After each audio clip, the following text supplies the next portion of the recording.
Hello, Professor and fellow classmates. Today I will talk about entropy and why it is so important to our world. I will be explaining additional examples of entropy as well. According to Merriam-Webster, entropy is a measure of randomness and disorder that occurs in the universe. In chemistry, which is important to know, is represented by the letter S and capital S. It is also characterized as a thermodynamic function of which it describes randomness and disorders of different molecules. This can be based on a number of different arrangements excuse me, available to them in a given system or reaction. Within our world, there are so many different examples of entropy to fully understand what we are discussing. An example of entropy is a campfire. As a solid wood burns, it becomes ashes. It also is becoming smoke and gases, which will spread energy outwards. Another example of entropy is ice melting, or salt and sugar dissolving. These processes would increase entropy within a given location. Entropy measures randomness and disorder, and for that it is important. However, entropy is sort of like a bookkeeping device. It tells us about the flow and distribution of energies. Necessary conditions must be in place in order for any process to occur spontaneously. Therefore, in order for it to occur, entropy should increase to undergo that process. So let's go further into how important entropy is. Entropy is important because it tells us about how well their energy is being utilized within a reaction.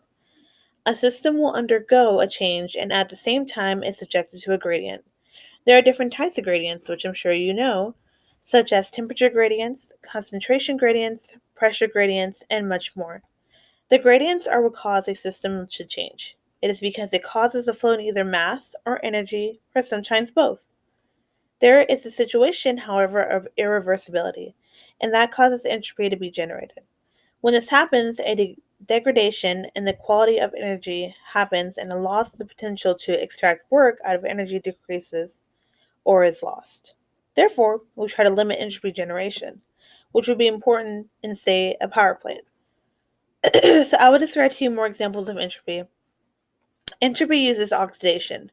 So it will start to change an object's chemical structure, and within time, the object's chemical composition will change so much that it will not look or be the same as it was before.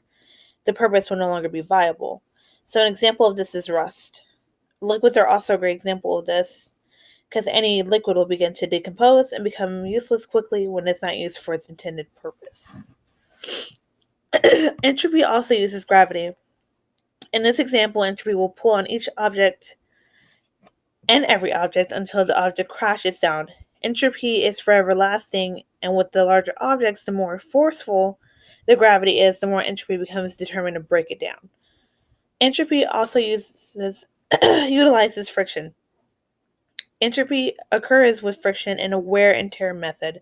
So when an object is used, it is subject to wear and tear and will become unusable at some point. Entropy also uses contamination. This is where one class of objects are used by entropy to destroy another or different kind of object. Entropy can be in the form of bacteria, viruses, and even plain dust. That's a form of contamination. Entropy uses temperature and that accelerates decomposition, deterioration, or destruction of a target object. Excuse me. Entropy is also uses synergy and combination of destructive methods.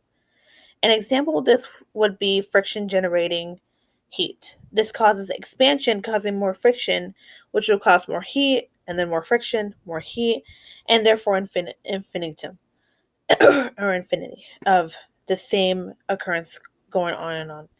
In any case, entropy uses randomness, which we explained above. Energy, in a sense, is the opposite of order. It is chaos. Entropy is change for the worse. So it's a constant enemy of order. So I found this compensation for wording entropy by Stephen King, and it's interesting. I thought I'd share. He says, entropy takes it all, whether you want it or not. Entropy takes it all. Entropy bears it all, bears it all away, and in the end, there is only darkness.